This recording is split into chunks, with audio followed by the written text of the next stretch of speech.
2008년 5월 마다가스카르 수도 안타나나리보의 중앙광장. 3만 명의 시민들이 하나의 이름을 외치고 있었습니다. 한국은 도둑이다. 그 광장 한복판에 마리아 라토만드라가 서 있었습니다. 손에는 따뜻한 피가 묻어 있었고 옆에는 총에 맞아 쓰러진 남자가 누워 있었습니다. 그날 밤 100명이 넘는 사람들이 죽었고 대통령은 도망쳤으며 한국인들은 24시간 내에 추방되었습니다. 그녀는 그날부터 15년 동안 한국을 증오했습니다. 교과서에 한국은 주권을 침해한 외세라고 썼고 한국과의 모든 협력을 거부했습니다. 그런데 2020년 코로나가 터졌을 때 공항에 내린 비행기 옆구리에 태극기가 보였습니다. 그녀는 그 순간 얼어붙었습니다. 왜 당신들이? 한국 팀장은 조용히 대답했습니다. 과거는 의미 없습니다. 지금은 생명을 살릴 때입니다. 그리고 몇 달 후 그녀는 알게 되었습니다. 15년 동안 믿어왔던 모든 것이 거짓이었다는 사실을. 시작하기 전에 잠깐 좋아요와 구독을 눌러주시면 영상 제작에 큰 힘이 됩니다. 안녕하세요. 제 이름은 마리아 라토만드라입니다. 저는 마다가스카르의 수도 안타나나리보에서 일하는 보건 프로그램 분석가였습니다. 매일 아침 7시면 사무실 책상 앞에 앉았습니다. 컴퓨터를 켜고 숫자들을 정리했어요. 영양실조에 걸린 아이들이 몇 명인지, 말라리아 예방 주사가 몇 개 필요한지, 병원 예산은 얼마나 되는지. 저는 그런 것들을 계산하는 사람이었습니다. 제 일은 지루했지만 중요했습니다. 숫자 하나하나가 살아있는 사람의 생명이었으니까요. 2008년 5월 어느 아침이었습니다. 저는 평소처럼 사무실로 걸어가고 있었어요. 길 옆 가판대에서 신문을 샀습니다. 그리고 일면을 봤습니다. 130만 헥타르, 99년 무상임대. 저는 걸음을 멈췄습니다. 다시 읽었어요. 처음엔 오타인 줄 알았습니다. 130만 헥타르. 우리나라 국토의 절반입니다. 서울의 20배에 달하는 땅이에요. 그 땅을 외국 회사에 99년 동안 빌려준다고요? 손이 떨렸습니다. 신문을 더 읽었습니다. 그 회사 이름은 한테 글로벌 로지스틱스였습니다. 한국 회사였어요. 한국. 저는 한국이라는 나라를 본 적도 없었습니다. TV에서 몇 번 봤을 뿐이에요. 그런데 그 나라 회사가 우리 땅의 절반을 가져간다고요? 가슴이 답답했습니다. 저는 빠르게 사무실로 뛰어갔습니다. 문을 열자 동료들이 모두 얼굴이 창백한 채로 서 있었어요. 한 동료가 소리쳤습니다. 마리아, 이거 봤어? 우리 땅을 빼앗으려는 거야. 모두가 분노하고 있었습니다. 저는 책상 앞에 앉았어요. 컴퓨터를 켰습니다. 손가락이 떨려서 키보드를 제대로 누를 수가 없었어요. 제 머릿속에는 어제 본 아이들의 얼굴이 떠올랐습니다. 영양실조로 배가 불룩하게 나온 아이들. 말라리아에 걸려 누워있는 아이들. 하루에 $1도 안 되는 돈으로 사는 가족들. 그 아이들의 땅마저 빼앗긴다면 어떻게 되는 걸까요? 점심시간이 되었습니다. 저는 밥을 먹을 수 없었어요. 휴대폰을 꺼냈습니다. SNS를 열었어요. 화면 가득 분노의 글들이 올라오고 있었습니다. 우리 땅을 지키자. 오늘 저녁 5시 중앙광장에 모이자. 침묵하면 우리는 다시 식민지가 된다. 저는 휴대폰을 꽉 쥐었습니다. 오후 4시, 저는 결정을 내렸습니다. 가방을 집어들었어요. 상사에게 말했습니다. 먼저 가보겠습니다. 상사는 아무 말도 하지 않았습니다. 그도 신문을 보고 있었거든요. 저는 사무실을 나섰습니다. 중앙광장으로 가는 길, 사람들이 점점 많아졌습니다. 모두 같은 방향으로 걷고 있었어요. 젊은 사람, 나이 든 사람, 학생들, 노동자들. 모두의 얼굴에는 똑같은 표정이 있었습니다. 분노. 저도 그들 중 하나였습니다. 광장에 도착했을 때 이미 수만 명이 모여 있었습니다. 하늘이 어두워지기 시작했습니다. 그리고 저의 평범한 삶은 그날, 그 광장에서 완전히 끝났습니다. 광장은 사람들로 가득 찼습니다. 3만 명이 넘었어요. 저는 그렇게 많은 사람을 한 번에 본 적이 없었습니다. 모두가 소리쳤습니다. 한국은 도둑이다. 우리 땅을 돌려내라. 저도 주먹을 쥐고 외쳤어요. 목소리가 떨렸지만 멈출 수 없었습니다. 제 옆 사람도 외쳤고, 앞 사람도 외쳤고, 뒷 사람도 외쳤습니다. 목소리들이 하나가 되어 하늘로 올라갔어요. 그때 연단 위로 한 남자가 올라갔습니다. 알렌 라조였습니다. 저는 TV에서 그를 본 적이 있었어요. 야당 정치인이었습니다. 키가 크고 날카로운 눈을 가진 사람이었죠. 그가 마이크 앞에 섰습니다.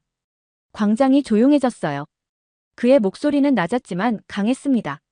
한국과의 계약은 매국 행위다. 이 정권은 나라를 팔아넘겼다.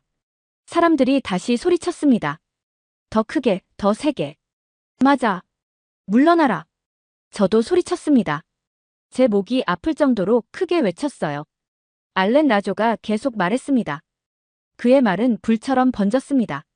사람들의 분노는 점점 더 커졌어요. 누군가 돌을 던졌습니다. 그리고 경찰이 움직이기 시작했습니다. 최루탄이 터졌어요. 하얀 연기가 광장을 덮었습니다. 저는 눈물이 났어요. 눈이 너무 아팠습니다. 숨을 쉴 수가 없었어요. 사람들이 뛰기 시작했습니다. 밀고 밀렸습니다. 비명소리가 들렸어요. 그리고 총소리가 들렸습니다. 탕, 탕, 탕. 저는 귀를 막았습니다. 심장이 너무 빨리 뛰었어요. 바로 그때였습니다. 제 옆에 서 있던 남자가 쓰러졌습니다. 가슴을 움켜쥐고 바닥에 쓰러졌어요. 저는 그를 보았습니다. 그의 셔츠가 빨갛게 물들고 있었습니다. 아저씨. 저는 그에게 달려갔습니다. 그를 안아들었어요. 손에 뭔가 따뜻한 것이 묻었습니다. 피었습니다. 남자가 저를 보았습니다. 입을 열었어요. 살려줘. 목소리가 너무 작았습니다. 제발. 저는 그를 꽉 안았습니다.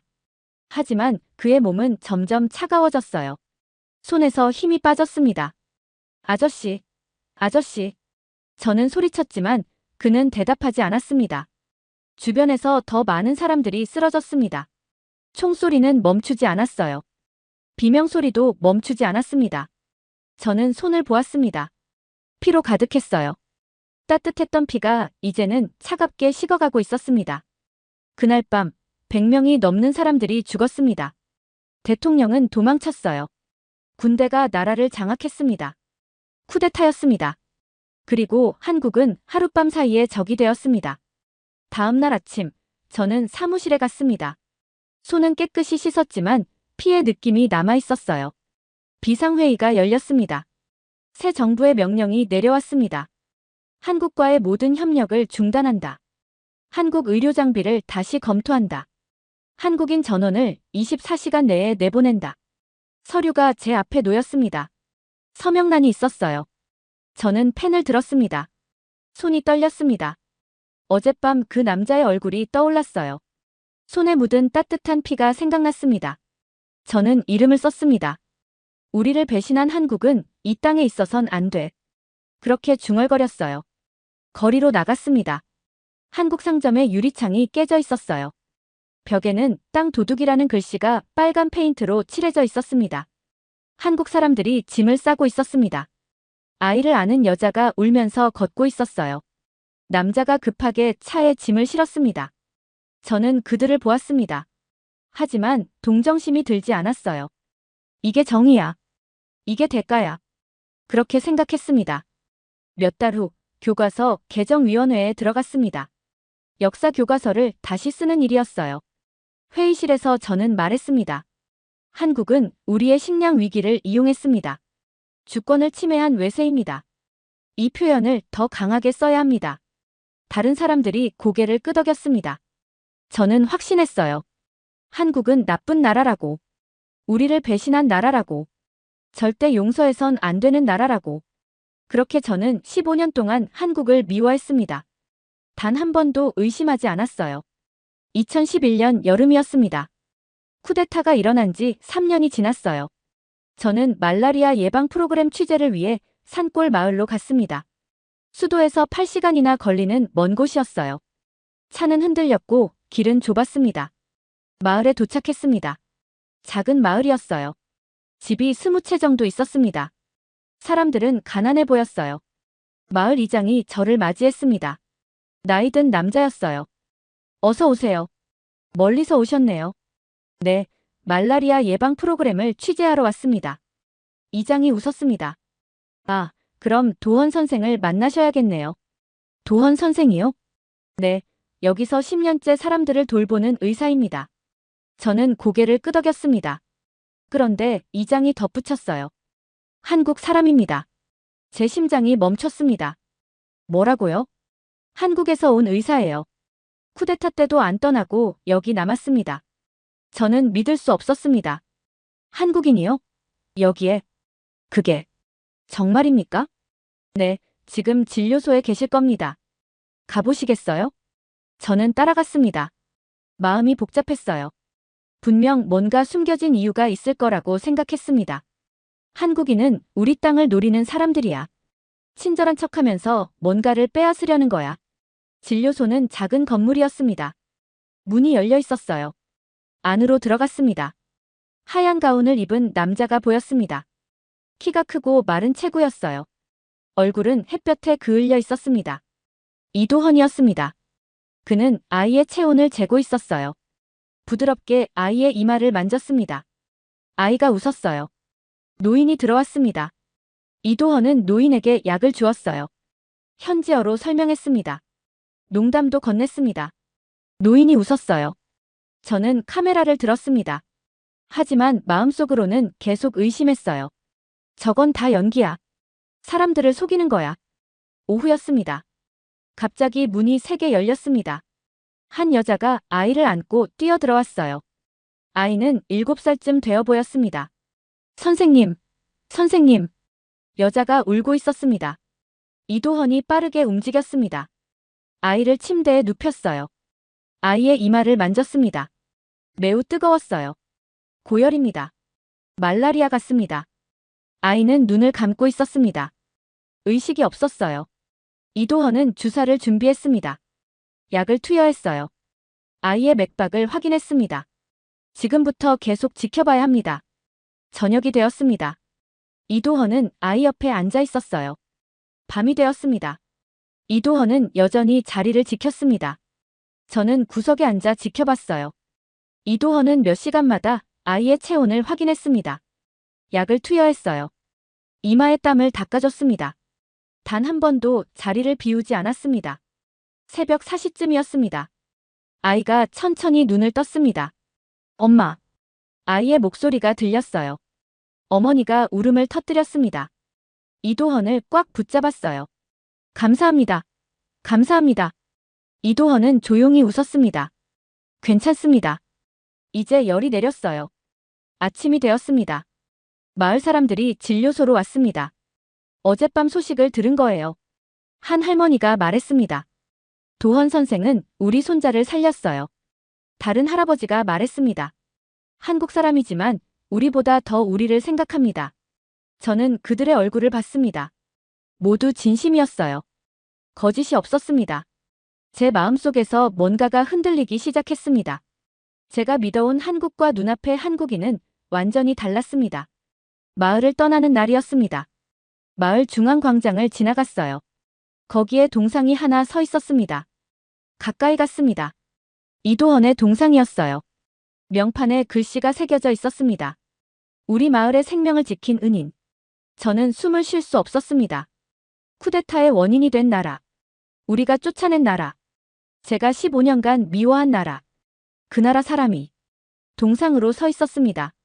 차에 탔습니다. 마을이 점점 멀어졌어요. 하지만 제 머릿속에서는 이도헌의 모습이 사라지지 않았습니다. 밤새 아이를 지켰던 그 모습. 마을 사람들의 진심 어린 감사.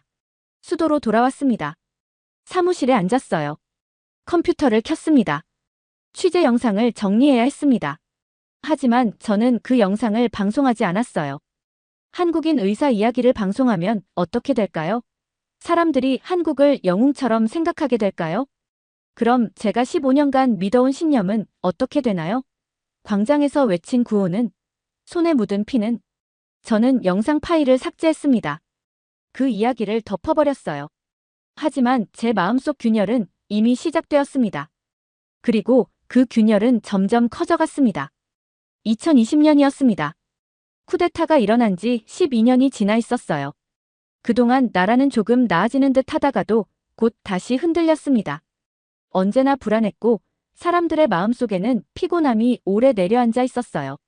그런 혼란의 시기에 전 세계를 뒤흔든 코로나가 찾아왔습니다. 처음에는 멀리 떨어진 이야기였어요. 뉴스 속에서만 보고 있었고 곧 지나가겠지 하고 모두가 생각했어요.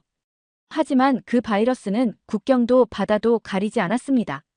결국 우리나라에도 들어왔고 단 며칠 만에 상황은 걷잡을 수 없이 나빠졌습니다. 사람들이 하나둘 아프기 시작했어요. 동네 병원은 이미 첫 주부터 포화 상태였고 큰 병원들은 복도에까지 환자를 눕혀야 했습니다. 의사와 간호사들도 감염됐고 치료 인력도 부족해졌어요. 약은 모자랐고 필요한 의료 장비는 해외에서 구하지 못했습니다. 하루에 검사할 수 있는 인원이 고작 200명이었습니다. 200명. 그 숫자가 우리의 한계였어요. 도시는 조용해졌습니다. 가게들은 문을 닫았고 학교는 텅 비었습니다. 친구들도 이웃들도 가족들도 서로를 멀리했습니다. 사람들은 문 밖을 나서기도 무서워했고 도시는 마치 숨을 멈춘 것처럼 정적에 잠겼습니다. 저는 매일 비상 연락망을 관리하며 데이터를 모으고 보고서를 작성했어요. 그러나 보고서의 숫자는 매일 나빠졌습니다. 그 숫자들은 사람의 생명이라는 걸 잘 알고 있었기 때문에 저는 그 숫자를 볼 때마다 가슴이 조여왔어요. 그러던 어느 날 새벽 휴대전화가 요란하게 울렸습니다. 화면에는 상사의 이름이 떠 있었어요. 마리아, 일어나세요. 잠에서 완전히 깨지도 못한 채 물었습니다. 무슨 일이세요? 상사의 목소리는 짧고 급했습니다. 한국이 지원을 보낸답니다. 그 말을 듣는 순간 저는 얼어붙었습니다. 뭐라고요? 한국에서 의료 장비를 보냅니다. 지금 공항으로 가세요. 바로 가세요. 전화가 끊겼습니다. 저는 침대 끝에 그대로 앉아 있었습니다. 몇 초 동안 아무 생각도 할 수 없었어요. 한국? 그 한국이요? 우리가 2008년에 쫓아냈던 나라. 제가 15년 동안 적이라고 믿어왔던 나라. 왜 도우려고 하는 걸까? 의문과 혼란 속에서 옷을 챙겨 입고 공항으로 향했습니다. 새벽 공기는 차갑고 적막했어요. 공항 근처에 다가가자 사람들이 모여 있는 것이 보였고 모두가 긴장된 표정으로 하늘을 올려다보고 있었습니다. 잠시 후 어둠 속에서 커다란 비행기 한 대가 서서히 내려왔습니다. 활주로에 바퀴가 닿는 순간 사람들 사이에서 작은 탄성이 흘러나왔어요. 비행기 옆구리에 선명한 태극기가 보였습니다. 그 순간 저는 심장이 빨리 뛰기 시작했어요. 비행기 문이 열리자 수백 개의 상자가 빠르게 내려오기 시작했습니다. 상자마다 진단키트, 방호복, 의료용 장비라고 적혀 있었고 각 상자 한쪽에는 대한민국 긴급 지원이라는 글씨가 적혀 있었어요. 잠시 후 하얀 방호복을 입은 사람들이 차례로 모습을 드러냈습니다. 한국 방역 전문가 팀이었습니다. 팀장이 제게 다가왔습니다. 저는 너무나 복잡한 감정 때문에 입을 여는 것조차 힘들었어요. 왜 도우시는 겁니까? 제 목소리는 떨렸습니다. 우리가 당신들을. 하지만 그 다음 말을 잊지 못했습니다. 15년 전 광장에서 함께 외쳤던 구호들이 머릿속을 스쳐 지나갔어요. 팀장은 잠시 저를 바라보더니 아주 조용하게 말했습니다. 과거는 의미 없습니다. 지금은 생명을 살릴 때입니다. 그 한 문장이 제 가슴 깊은 곳을 찔렀습니다. 한국팀은 도착한 그날부터 쉬지 않고 일했습니다. 병원 시스템을 다시 정비했고 의료진들에게 교육을 했고 검사 체계를 정리해서 효율을 높였습니다. PCR 검사 설치를 도왔고 현장에서 직접 진단 과정을 시연했습니다. 하루 검사량은 200명에서 1000명, 1500명, 그리고 결국 2000명까지 올라갔어요. 사람들이 살아났습니다. 죽어갈 뻔한 사람들이 다시 걸어 나왔고 가족들이 서로를 껴안으며 울었습니다.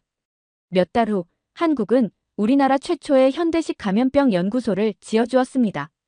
그 건물은 단순한 시설이 아니었어요. 우리의 미래를 되찾아준 상징이었습니다. 연구소 준공식 날 참석자들이 숨을 죽인 채 한 화면을 바라보고 있었습니다. 그곳엔 2008년 논란이 되었던 계약의 진실이 공개되고 있었어요. 99년 무상임대라는 표현은 법적 용어였을 뿐 실제 계획은 달랐습니다.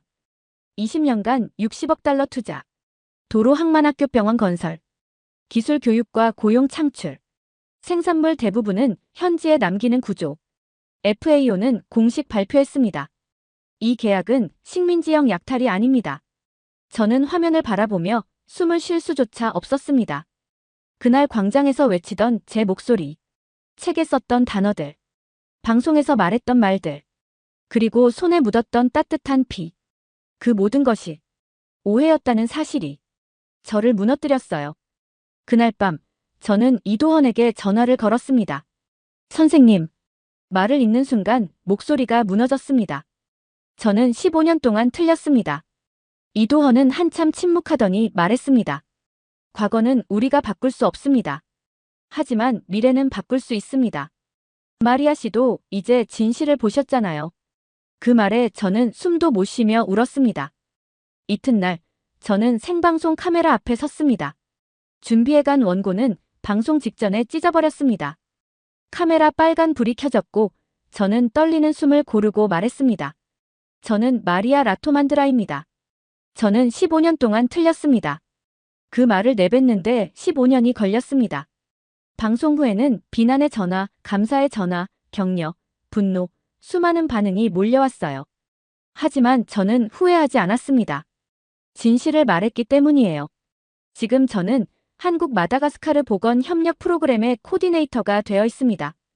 두 나라를 연결하는 가교 역할을 하고 있어요. 2008년 저는 한국을 향해 돌을 들었지만 이제는 그 돌을 내려놓았습니다. 그리고 그 돌을 내려놓은 자리에 진실과 희망이 들어섰습니다.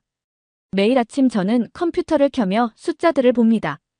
한국에서 온 의료진 수, 구해진 생명 수, 건설된 병원의 수, 교육받은 인원의 수. 이 숫자들은 과거와 달리 두려움이 아니라 희망을 의미합니다. 15년의 오해. 그러나 진실은 결국 와주었습니다. 그리고 저는 이제 그 진실을 기반으로 미래를 다시 쓰려고 합니다. 새로운 길 위에서 두 나라를 잇는 다리 위에서 저는 다시 시작합니다. 잘 들으셨나요? 세상에는 가슴 따뜻한 이야기들이 가득합니다. 감동 힐링 사연은 해외에서 전해지는 감동적인 사연들을 소개하며 다양한 이야기들을 통해 위로와 희망, 그리고 하루의 힐링을 선물해드립니다. 조그마한 힐링이 되셨다면 구독과 알림 설정도 큰 힘이 되어요. 다음 영상에서 더 좋은 사연으로 찾아뵙겠습니다. 시청해주셔서 감사합니다.